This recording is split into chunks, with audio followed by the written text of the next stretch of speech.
देश के यशस्वी प्रधानमंत्री आदरणीय मोदी जी के मिशन रोजगार के अभियान की कड़ी में विकसित भारत की संकल्पना के साथ हर व्यक्ति, हर संस्था भी अपना योगदान दे सकें, उसके लिए आवश्यक है कि हर युवा के हाथ को उसकी योग्यता के अनुसार कार्य मिल जाए।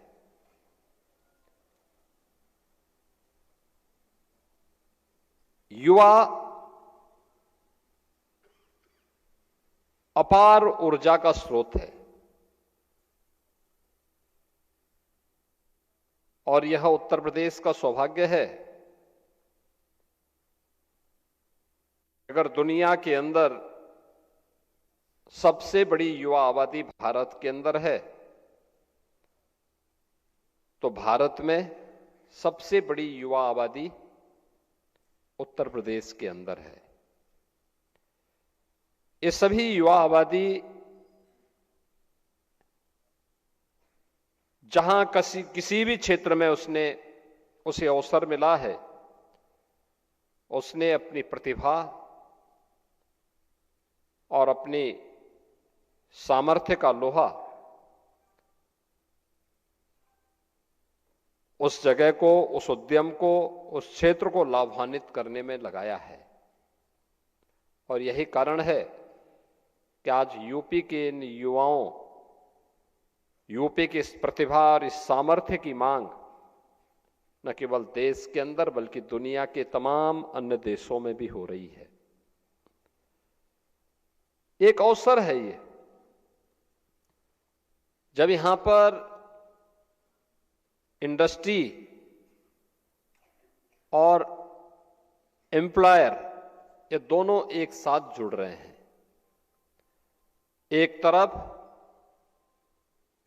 वे संस्थाएं हैं जो रोजगार देने के लिए उत्सुक हैं और दूसरी तरफ वह युवा है जो स्किल डेवलपमेंट के साथ जुड़ करके उस रोजगार को प्राप्त करने का उत्सुक है। प्रदेश के अंदर उन अनंत संभावनाओं को आगे बढ़ाने के लिए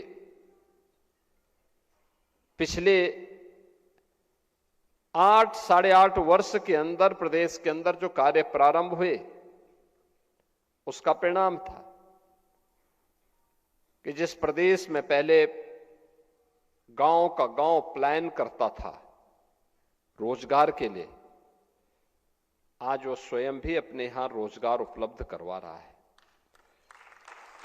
याद करिए, परंपरागत उद्यम के क्लस्टर यूपी के अंदर थे, लेकिन धीरे धीरे करके समय के अनुरूप उसको प्रोत्साहन न मिलने के नाते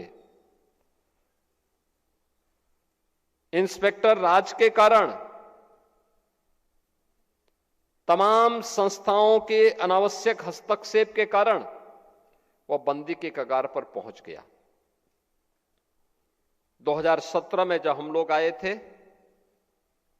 हम लोगों ने फिर से उन संस्थाओं को देखा। प्रत्येक जनपद के लिए एक जनपद एक उत्पाद, यानी वन डिस्ट्रिक्ट वन प्रोडक्ट की एक नई स्कीम को आगे बढ़ाया। आज परिणाम है कि वन डिस्ट्रिक्ट वन प्रोडक्ट ने प्रदेश के अंदर सूक्ष्म लघु मध्यम उद्यम के क्षेत्र में पूरे प्रदेश के अंदर 96 लाख ऐसी यूनिट को फिर से पुनर्जीवित करके करोड़ों युवाओं के हाथों को कार्य देने का एक मंच उसी के जनपद में, उसी के प्रदेश में उपलब्ध करवाने में मदद की। प्रदेश के वन डिस्ट्रिक्ट वन प्रोडक्ट और एमएसएमई प्रोडक्ट और इससे जुड़े हुए जो हमारे लघु और कुटीर उद्यम थे, इसकी ताकत का एहसास हम लोगों ने तब लगाया जब कोरोना कालखंड में बड़े पैमाने पर प्रवासी कामगार और श्रमिक वापस अपने अपने जनपद और घरों की तरफ पलायन किए, तो हम सबके सामने एक चैलेंज था, ये युवा कहां जाएगा, कहां रोजगार प्राप्त करेगा। तब मुझे विश्वास था कि वन डिस्ट्रिक्ट वन प्रोडक्ट के माध्यम से जिस कार्यक्रम को हम लोगों ने आगे बढ़ाया है, वहां पर इन्हें रोजगार की सुविधा प्राप्त होगी। और मुझे प्रसन्नता है कि 40 लाख कामगार और श्रमिक उत्तर प्रदेश के अंदर आए थे। उन 40 लाख कामगार और श्रमिकों को अकेले उत्तर प्रदेश की एमएसएमई यूनिट में ही काम मिलना प्रारंभ हो गया, और उनमें से 90% लोग आज भी उसी यूनिट में काम कर रहे हैं। उत्तर प्रदेश पहला राज्य है जिसने एमएसएमई यूनिट की 96 लाख जो यूनिट यूपी के अंदर हैं, उनमें से जिसने भी रजिस्ट्रेशन कराया है, उन सबको हम लोगों ने 5 लाख रुपए की एक सुरक्षा बीमा का कवर भी राज्य की तरफ से उपलब्ध करवाया है। आप याद करिए, अगर एक यूनिट अपने यहां 2 से लेकर 10 तक लोगों को काम दे रहा है, कितने लाख लोगों को उसने अपने यहां कार्य दिया होगा। लाखों की संख्या में, करोड़ों में जाती है संख्या। ये लोग पहले बाहर जाते थे, काम ढूंढते थे, आज उन्हें उन्हीं के जनपद में, उन्हीं के प्रदेश में उन युवाओं को कार्य का एक मंच मिला है। ये सब संभव हो पाया है आदरणीय प्रधानमंत्री जी के मार्गदर्शन में, और इसी के लिए प्रधानमंत्री जी ने कहा वोकल फॉर लोकल। आत्मनिर्भर विकसित भारत की आधारशिला बन रही है आत्मनिर्भर भारत, और आत्मनिर्भर के आधार बनेगी वह यूनिट जो लोकल स्तर पर प्रोडक्शन कर रही है, और जिसमें लोकल स्तर पर नौजवानों को उसकी योग्यता के अनुसार कार्य भी मिल रहा है। यह मॉडल आत्मनिर्भर भारत की आधारशिला बनेगी, और आत्मनिर्भर भारत के लिए आत्मनिर्भर उत्तर प्रदेश तैयार करना होगा, और आत्मनिर्भर उत्तर प्रदेश ही एक विकसित उत्तर प्रदेश की आधारशिला बनेगी। विकसित उत्तर प्रदेश विकसित भारत की आधारशिला बनेगी। उस अभियान को लेकर के हर हाथ को काम मिले, उसी श्रृंखला में हम लोगों ने प्रदेश के अंदर परंपरागत हस्तशिल्पी और कारीगरों के लिए विश्वकर्मा श्रम सम्मान और पीएम विश्वकर्मा की स्कीम भी लागू की। जो परंपरागत रूप से कारीगर थे, जो पुश्तैनी परंपरा से चली आ रही थी, कोई कारपेंटर है, कोई राजमिस्त्री है, कोई हलवाई है, कोई सुनार का काम कर रहा है, कोई कुम्हार का काम कर रहा है, कोई मोची का काम कर रहा है, कोई नाव का काम कर रहा है, कोई किसी न किसी कार्य के साथ वो जुड़ा हुआ है। राष्ट्रपिता महात्मा गांधी ने ग्राम स्वराज की बात की थी, तो ग्राम स्वराज के पीछे वही बात थी कि जहां पे हमारा गांव आत्मनिर्भर होता था। पूंजी कम रही होगी, लेकिन सबकी व्यवस्था का संचालन एक गांव अपने आप में एक इकाई हुआ करती थी, जिस इकाई में हर व्यक्ति एक दूसरे पर निर्भर होकर के, एक दूसरे का सहयोगी बनकर के, एक टीम भावना के साथ काम करता था और अपना परिणाम देता था। रिजल्ट क्या है? हर व्यक्ति खुशहाल है। हम लोगों ने इस स्कीम के अंतर्गत भी ये किया कि उनकी ट्रेनिंग, और ट्रेनिंग के साथ उन्हें बैंक से जोड़ना, सस्ते में लोन उपलब्ध करवाना, उन्हें फ्री में टूल किट उपलब्ध करवाना, ये सब काम हुआ। लाखों लोगों को इस अभियान के साथ जोड़ा गया। आज उन परंपरागत हस्तशिल्पी और कारीगरों को अपने यहां सम्मान मिलना प्रारंभ हुआ, तो ढेर सारे लोगों के लिए रोजगार के अवसर भी उसके माध्यम से प्राप्त हुए। हम लोगों ने इस वर्ष के प्रारंभ में 24 जनवरी 2025 को एक नई स्कीम लागू की। उसका नाम है सीएम युवा उद्यमी स्कीम। कोई भी युवा, 21 वर्ष से 40 वर्ष के बीच का कोई भी युवा, उसकी जाति, उसका मत, उसका मजहब, उसका चेहरा देख करके नहीं, बल्कि उसकी रुचि के अनुसार उसे यह सुविधा उपलब्ध कराई गई कि वह स्वयं भी एक युवा उद्यमी के रूप में अपने आप को स्थापित कर सकता है। उसको ब्याज मुक्त, गारंटी मुक्त ऋण की सुविधा उपलब्ध करवाई गई। यानी कोई गारंटी नहीं, लेकिन उस जो लोन और बैंक से ले रहा है उसका ब्याज सरकार देगी और उसको उद्यम स्थापित करने के लिए 10% तक मार्जिन मनी भी गवर्नमेंट उपलब्ध करवाएगी। और मुझे बताते हुए प्रसन्नता है, अब तक 70,000 से अधिक युवाओं ने इस स्कीम के साथ जुड़ करके, सीएम युवा उद्यमी स्कीम के साथ जुड़ करके स्वयं के उद्यम स्थापित करने की दिशा में काम करना प्रारंभ किया है। यानी ये अलग अलग स्तर पर रोजगार की सुविधा निजी क्षेत्र में है। सरकार ने अपने स्तर पर भी रोजगार उपलब्ध, नौकरी उपलब्ध करवाने की कार्रवाई की। पिछले 8 वर्ष के अंदर उत्तर प्रदेश पुलिस में, अकेले उत्तर प्रदेश पुलिस में 2,19,000 भर्तियां हम लोगों ने की और उत्तर प्रदेश के युवाओं को इसके माध्यम से सरकारी नौकरी दी। अकेले उत्तर प्रदेश के अंदर 1,56,000 शिक्षकों की भर्ती की प्रक्रिया को पूरी पारदर्शिता के साथ संपन्न किया और अलग अलग विभागों की पूरी सूची अगर आप देखेंगे तो यह संख्या बढ़ करके उसमें शिक्षा है, स्वास्थ्य है, इरिगेशन है, पीडब्ल्यूडी है, कृषि है, विश्वविद्यालय हैं, इन सबको अगर हम जोड़ते हैं तो यह संख्या 8.5 लाख युवाओं को सरकारी नौकरी उपलब्ध करवाने वाला देश के अंदर सबसे बड़े राज्य के रूप में उत्तर प्रदेश की गिनती आती है। उत्तर प्रदेश में अपराध और अपराधियों के प्रति जीरो टॉलरेंस की नीति का परिणाम क्या था कि प्रदेश के अंदर निवेशकों ने इसको निवेश के एक बेहतरीन गंतव्य के रूप में, देश के इन्वेस्टमेंट के सबसे अच्छे डेस्टिनेशन के रूप में उत्तर प्रदेश को चयन किया। लेकिन इसके लिए हमें कार्य करना पड़ा। इसके लिए प्रदेश सरकार को अपनी नीतियों में परिवर्तन करना पड़ा।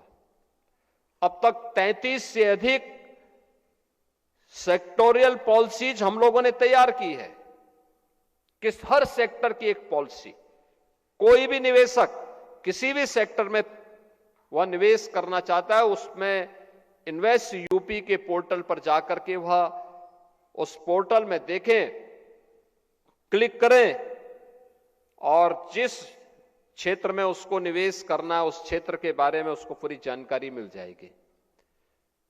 उसकी सहायता करने के लिए निवेश मित्र भी है, सिंगल विंडो प्लेटफॉर्म के लिए निवेश सारथी भी है, और फिर अगर उसने निवेश कर लिया है तो निवेश के बाद उन्हें इंसेंटिव जो मिलना है पॉलिसी के अंतर्गत वह भी उसको ऑनलाइन उपलब्ध करवाने की व्यवस्था है। 1947 से लेकर 2017 तक जितना प्रदेश के अंदर इंडस्ट्री को 70 वर्षों में इंसेंटिव नहीं मिला होगा, अकेले 8 वर्ष में उससे ज्यादा हम लोगों ने इंडस्ट्री को दिया है जिन्होंने प्रदेश के अंदर निवेश किया है। परिणाम है 15 लाख करोड़ रुपए की निवेश के प्रस्ताव प्रदेश के अंदर आज जमीनी धरातल पर उतरे हैं। 60 लाख से अधिक युवाओं को अपने ही क्षेत्र में, अपने ही प्रदेश में काम मिला है। इसके अलावा अन्य तमाम सेक्टर में व्यापक परिवर्तन हुई है और इन सबको देख करके हम कह सकते हैं कि पहली बार यूपी स्किल मिशन लागू करने वाला देश के अग्रणी राज्यों में है। यूपी स्टार्टअप मिशन के अंतर्गत प्रदेश के अंदर बेहतरीन कार्य आगे बढ़ रहा है। प्रदेश के अंदर स्किल डेवलपमेंट के कार्य के लिए और बेहतरीन न्यू एज टेक्नोलॉजी के साथ हम अपने युवाओं को जोड़ सकें। आज की डिमांड क्या है? आर्टिफिशियल इंटेलिजेंस की है, इंटरनेट ऑफ थिंग्स की है, रोबोटिक टेक्नोलॉजी की है, ड्रोन टेक्नोलॉजी की है। यूपी के नौजवानों के लिए दुर्लभ था। हम लोगों ने टाटा टेक्नोलॉजीज के साथ बातचीत की। आईटीआई में इससे संबंधित पाठ्यक्रम और इससे संबंधित वर्कशॉप ही नहीं, बल्कि वहां पर हम लोगों ने उससे संबंधित लैब्स स्थापित करवाई। आज उनकी बेहतरीन ट्रेनिंग का मंचो बना है। हब एंड स्पोक मॉडल पर युवाओं को तैयार किया जा रहा है और इस नई चुनौती के लिए नए समय की टेक्नोलॉजी को अपनाने के लिए यूपी के नौजवानों के लिए प्लेटफॉर्म उपलब्ध करवाएगा। क्या परिणाम है?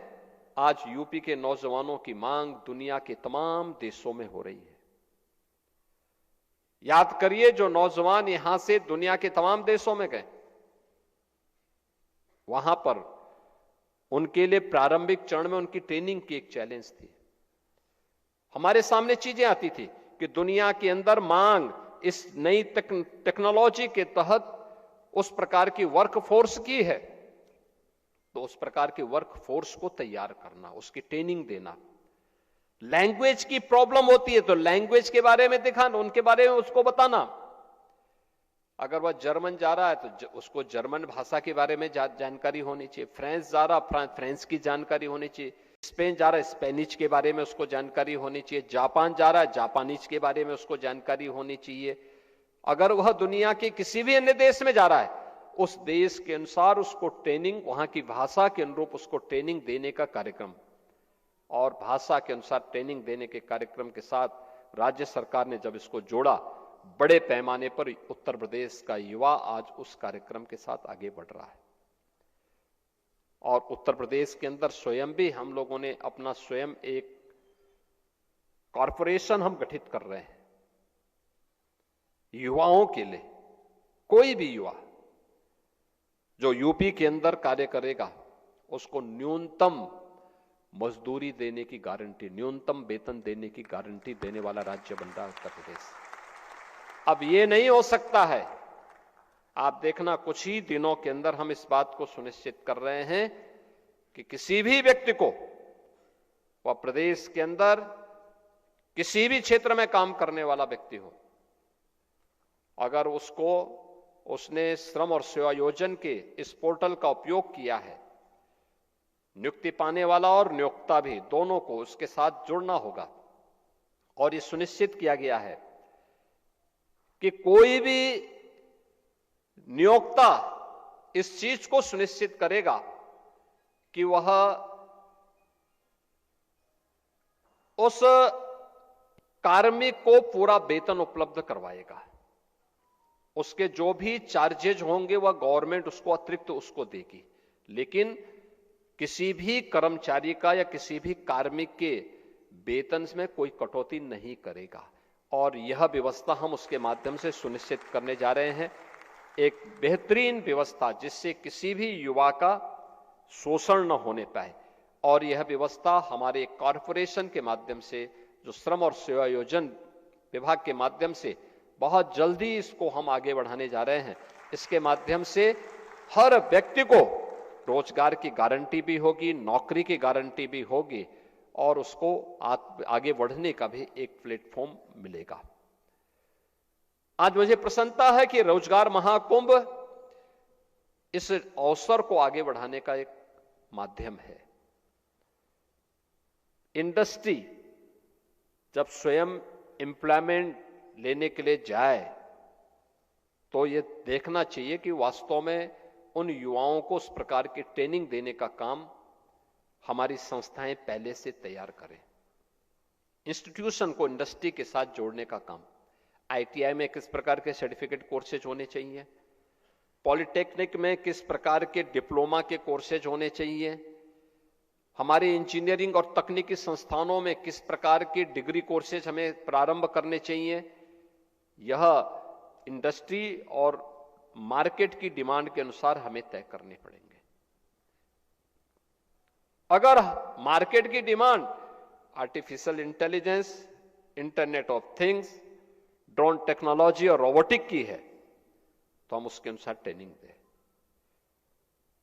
अगर मार्केट की डिमांड प्लम्बरिंग की है, हम उसके अनुसार ट्रेनिंग करके नौजवान को तैयार करके वहां के लिए उनको एक अवसर उपलब्ध करवाएं। हर टेक्नोलॉजी हमेशा एक जैसी नहीं रहेगी, उस समय के अनुरूप बदलेगी, समाज की मांग के अनुरूप बदलेगी। हमें उसके अनुरूप अपने आप को अपडेट करना होगा। एक तरफ ये, दूसरी तरफ प्रदेश के अंदर यह भी सुनिश्चित किया गया है। आज आपने देखा होगा, हमने कुछ यहां पर बहुत सारे अन्य कार्यक्रमों को, पोर्टल को आज यहां पे लॉन्च किया है। खासतौर पर श्रम न्याय सेतु पोर्टल का भी शुभारंभ हुआ है। आपने देखा होगा, पोर्टल में श्रमिकों के लिए त्वरित और पारदर्शी न्याय की व्यवस्था है। श्रम विवादों के ऑनलाइन शीघ्र समाधान की भी व्यवस्था की गई है। न्यायिक प्रक्रिया में डिजिटलीकरण से उसको और सुगम बनाने का भी प्रयास किया गया है। विवाद निपटारे में दक्षता और समय का भी उसको पाबंद किया गया, टाइम बाउंड किया गया है। श्रम अधिकारों से जुड़ी हुई सेवाओं को 24 घंटे उपलब्ध करवाया गया है और पारदर्शी एवं जवाबदेह व्यवस्था की स्थापना उसके माध्यम से। हमें याद रखना होगा कि उद्यम चलेंगे तो श्रमिक को रोजगार मिलेगा। उद्यम चलने चाहिए, ये शर्त है, लेकिन श्रमिक का शोषण भी नहीं होना चाहिए, यह भी उसके साथ आवश्यक है। इसकी जवाबदेही भी सुनिश्चित की गई है। अटल आवासीय विद्यालय को उसकी इंटीग्रेटेड मॉनिटरिंग सिस्टम को भी आज एक पोर्टल के साथ जोड़ा गया है। अटल आवासीय विद्यालय, ये आवासीय विद्यालय हैं बीओसी बोर्ड से जुड़े हुए श्रमिकों के बच्चों के लिए निःशुल्क अत्याधुनिक शिक्षा के लिए। याद करना कि श्रमिक काम तो करता था, अपना पसीना बहाता था, जिसके श्रम से ये भवन इतना बड़ा बनता है, उसकी दुर्दशा आप देखते होंगे। जो दूसरों के लिए घर बनाता है, दूसरों के सिर को ढकने के लिए छत देता है, वह स्वयं बिना छत के खुले आसमान में रहने के लिए मजबूर होता था। उसके बच्चे नहीं पढ़ पाते थे। जो दूसरों के पढ़ने के लिए स्कूल बनाता था, दूसरों के बच्चों के लिए पढ़ने के लिए स्कूल बनाता था, उसके स्वयं के बच्चे नहीं पढ़ पाते थे। ये पीड़ा प्रधानमंत्री जी की थी कि देखो उन लोगों के लिए कुछ किया जाना चाहिए। और मैं धन्यवाद दूंगा श्रम और सेवायोजन मंत्रालय को कि उन्होंने प्रदेश के अंदर पहले चरण में 18 ऐसे आवासीय विद्यालय, जहां पे हम बीओसी बोर्ड से जुड़े हुए उन बच्चों को लेके आते हैं, उनके बच्चों को लेके आते हैं और उनको फिर 18,000 बच्चों को एक साथ इन आवासीय विद्यालयों में लॉजिंग, फूडिंग की सुविधा देकर उनके रहने की, उनके खाने की, उनकी उत्तम शिक्षा की